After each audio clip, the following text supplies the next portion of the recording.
Olá, tudo bem? No vídeo de hoje eu vou falar um pouco sobre o que eu penso, né, e o que são as definições de front-end, back-end e full stack que a gente vê muito nas vagas de desenvolvimento hoje em dia, né?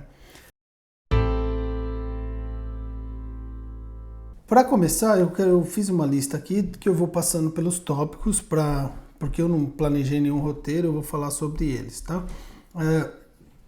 Como era antigamente, né? O, o desenvolvimento, antigamente, o desenvolvedor, ele era também o cara da TI, né? Era chamado TI, normalmente era chamado de CPD e tal, o Centro de Processamento de Dados, né?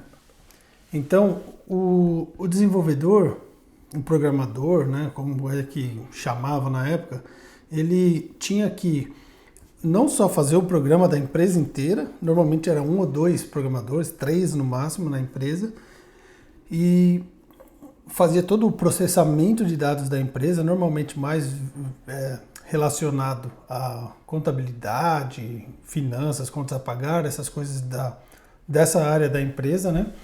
E ele também tinha que passar fio, né, para passar os cabos para conectar os computadores, que não tinha wireless na época, então passava os cabos, fazia a clipagem, né, da ponta do cabo. Então o programador era o faz tudo na TI, né? Instalava impressora, configurava a impressora, instalava aplicativos e era um cara só que fazia tudo, né? Não tinha separação de front-end, back-end, muito menos full stack, né? Ele tinha que entender do banco de dados da empresa, tinha que entender de como ia fazer o visual da tela, que não era muito sofisticado se a gente for falar daquelas telas que eram desenvolvidas em Unix ou MS-DOS, né? Que eram aquelas telas pretas começou com fundinho com a cor fundo preto com a cor verde, depois passou para outras cores, laranja, fósforo branco, né? Que eram as cores.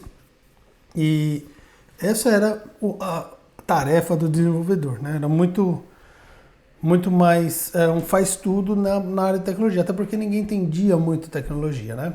Computadores no caso, né? Então, com o tempo, foram surgindo umas definições, umas necessidades mais específicas, né? Melhor dizendo. Por exemplo, quando surgiu a parte do desktop visual com o Windows 3.1, por exemplo, foi uma quebra de padrão, né? Que todo mundo estava acostumado com aquele visual do MS-DOS, né?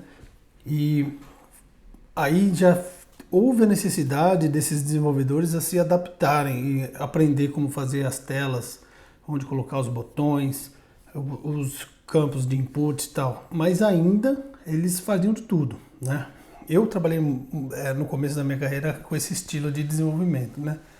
Quando veio a web, mesmo no início da web, o programador ainda tinha esse mindset, né? É uma palavra do momento, mindset, né? Muito relacionado a outras coisas, mas o programador ele era o cara do momento, ele era o cara que fazia tudo, era o cara da tecnologia e tudo ele sabia fazer.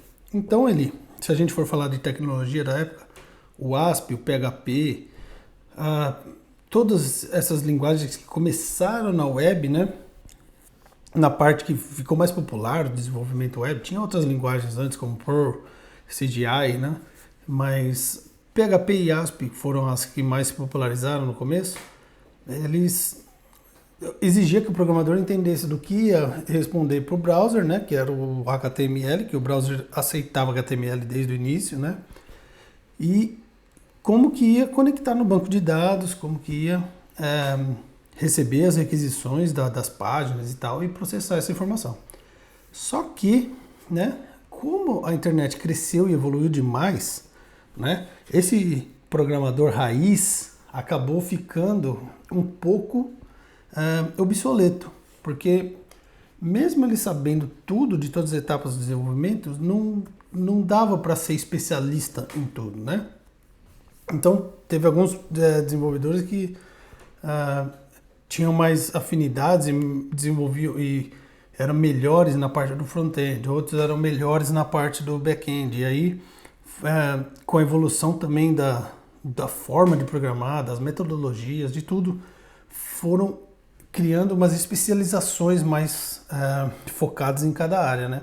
Se a gente for fazer um paralelo, é mais ou menos talvez com a medicina, né? O cara, um clínico geral, só que tem as especializações. Não sei se é um bom exemplo, mas tem o cara que vai para a área de cirurgia plástica, o outro vai para a área do coração, o outro vai para a área do cérebro, e aí é isso que foi acontecendo com a TI, né, e o desenvolvimento, melhor dizendo. Bom, e aí, na minha opinião, o que aconteceu? A necessidade de fazer cada uma das partes da programação, dos sites e dos sistemas, a necessidade de fazer isso de uma forma com uma qualidade maior, de uma forma que pudesse ser fácil de compartilhar o trabalho com os outros da equipe e tudo mais, essa separação de responsabilidades acabou gerando também especialistas nessas áreas, né? E com isso surgiram essa diferenciação em front-end, back-end, full stack. O front-end é basicamente a parte que a gente interage com a aplicação, né? Ele pode ser web, a gente pode chamar de web, né? O que a gente conhece por web, que são as páginas da internet. Pode ser chamado de mobile, né? Wearables também, eu anotei aqui wearables e desktop, ou seja, pode ter até outras formas aqui que eu não listei, mas só para ter uma ideia do que é o front-end. Front-end pode ser qualquer coisa dessa que a gente tem a entrada e a interação com o usuário. Já na web, a gente tem vários frameworks e também a parte vanilla, vamos dizer assim, que é conhecida, né, que é a parte pura, que seria o HTML e JavaScript puros aqui, né? Esse foi, na verdade, a parte como começou a web, né? Depois foram criados frameworks para trabalhar com essa web. Por que criaram frameworks, né? Para facilitar e padronizar a forma como era programada essa camada da web. Então, hoje tem as 3 principais plataformas ou frameworks que a gente pode utilizar hoje, são Vue, Angular e React. Eu já trabalhei com Angular e React e hoje eu trabalho focado com React, né, 100%. Então, todas essas são frameworks da parte web do front-end, né? O mobile, que também é considerado um front-end, quando a gente fala em mobile, a gente lembra de Android, iOS, React Native, né? E Ionic também, Flutter e Xamarin, né? Ou Xamarin, como quer chamar isso daqui. O que são isso daqui? São também frameworks e tecnologias para desenvolver para o mobile, né? Android e iOS, aqui eu quis dizer o desenvolvimento nativo para o mobile, né? Que são os desenvolvimentos oficiais, né? Da fabricante dos sistemas operacionais, mas também existem desenvolvimento híbrido, né? Que seria o React Native, o Xamarin, Flutter e Ionic. Ionic bem para quem é do mundo Angular, é mais correlacionado aqui, vamos dizer assim. Tem outros também, né? Tem um Native Script também, que eu esqueci de listar aqui, mas basicamente são plataformas e frameworks para desenvolver para mobile. Wearables também pode ser considerado como mobile, mas eu separei aqui como wearables, até porque com o tempo pode surgir mais coisas em wearables, né, no que a gente chama de wearables, que são relógios, anéis, smart rings, né, que pode ser que surjam alguns bons no futuro, né, que façam sentido, e também pode ser considerado como um front-end, né, e deve ser considerado como front-end. O óculos, né, Google Glass, talvez eles nunca cheguem a ser tão populares, né, por diversas razões, mas ainda eles estão em fase embrionária, vamos dizer assim. E claro, o desktop. O desktop foi o primeiro dos front-ends, né? E várias linguagens também era possível, e ainda é possível desenvolver para desktop, né? E o que é o back-end, né? Se a gente tem um front-end, que é onde a gente coloca, trabalha o input dos dados, né? O que é o back-end? O back-end são as APIs que a gente vai conectar, né,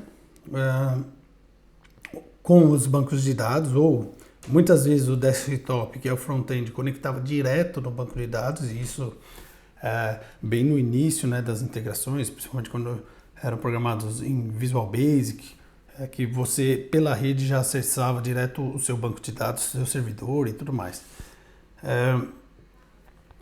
O back-end é responsável também, o desenvolvedor back-end, né, vamos dizer assim, ele acaba trabalhando mais nessa arquitetura e nessa estrutura de trás da aplicação, que ninguém vê, né? É basicamente o que faz a aplicação, a inteligência da aplicação, vamos dizer assim. Hoje tem muita coisa dividida, né, entre front-end e back-end. O front-end hoje consegue abstrair e puxar para si muita coisa da parte da camada da lógica de negócios, né?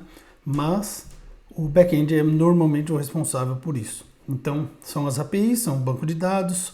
Eu coloquei aqui sockets, que são só para dar uma ideia de outras coisas que tem no back-end que não é muito falado. E filas de mensagem, né? Filas de mensagem são muito utilizadas hoje em dia, principalmente em grandes arquiteturas se usa filas de mensagem, né? Vamos, por exemplo, o Kafka, o RabbitMQ, o ActiveMQ, algumas filas, né? Alguns tipos de fila de mensagem que a gente pode dizer. Então, o back-end é isso. E o que é o full stack? Aí é a parte que depende, né? E por que depende? Como eu falei antes, o desenvolvedor antigo, né? Ele era o cara que fazia até o cabeamento da rede, né? Então ele não era só o desenvolvedor, ele era também o suporte técnico, ele era infraestrutura, ele era analista de rede, ele era tudo. Hoje em dia todas essas profissões foram divididas, até porque hoje existe um nível de especialização muito maior em cada uma dessas áreas. O full stack, ele é bem amplo, né, na verdade. Muitas pessoas podem dizer, eu sou full stack. Porém, se você trabalha numa empresa que só usa a parte, por exemplo, do front-end, desktop e banco de dados, vamos supor, conecta direto o desktop com o banco de dados, você é full stack naquela empresa. E isso daí tá certo, não é uma sentença errada, né? Só que tem muita gente que entende por full stack quem trabalha com web, quem trabalha com um servidor, né, a parte do back-end, é full stack. E isso daí é muito complicado quando se vê esse título full stack, né? Então, na minha opinião, o full stack é aquele cara que entende de toda stack de desenvolvimento da empresa em que ele trabalha. Então, se a empresa que ele trabalha usa Java, C Sharp, React, Angular e, sei lá, Android, iOS, o cara só pode falar que ele é full stack se ele conhece todas essas plataformas e se ele contribui ativamente em todas essas plataformas dentro da empresa dele. É um termo hoje que não é padronizado. Isso é perigoso até, porque muita gente acaba sendo ridicularizada, talvez, quando fala que é full stack, mas nunca trabalhou com a parte do mobile, por exemplo. Mas porque no contexto dessa pessoa, a stack dele não contempla mobile. Então, isso vale até para a gente passar para o próximo tópico aqui e discutir sobre como escolher o que estudar e direcionar a carreira, né? Eu, por exemplo, sempre fui curioso de várias partes da tecnologia da onde eu trabalhava. Então, eu sempre procurei me envolver, né, nas empresas de um jeito que eu pudesse pelo menos conhecer um pouco das outras áreas que eu não tinha o contato diário, mas pelo menos eu conversava com outros desenvolvedores das outras áreas, como que era a arquitetura lá, como que ele fazia a integração com o banco de dados, qual banco de dados ele usava, né? Um exemplo uma das empresas que eu trabalhei, eu programava em C Sharp com um SQL Server e a empresa também tinha Java, Oracle, MySQL, Rails, né, Ruby on Rails, tinha Node.js, né? Então, tinha um monte de tecnologias lá, mesmo que eu conhecesse C Sharp, eu trabalhava com a parte web e o back-end e o banco de dados, eu não poderia nunca falar que eu era full stack lá, porque eu não trabalhava com as outras stacks, vamos dizer assim, né? Então, como que a gente escolhe o que estudar e o que vai direcionar a nossa carreira? Eu penso que se você já está trabalhando, né, como qualquer coisa, nem precisa ser na área de programação da empresa. Vamos supor que você trabalha no suporte técnico ou na infraestrutura de redes, ou também não está trabalhando em nada de tecnologia na empresa. Seja um office boy na empresa, tá?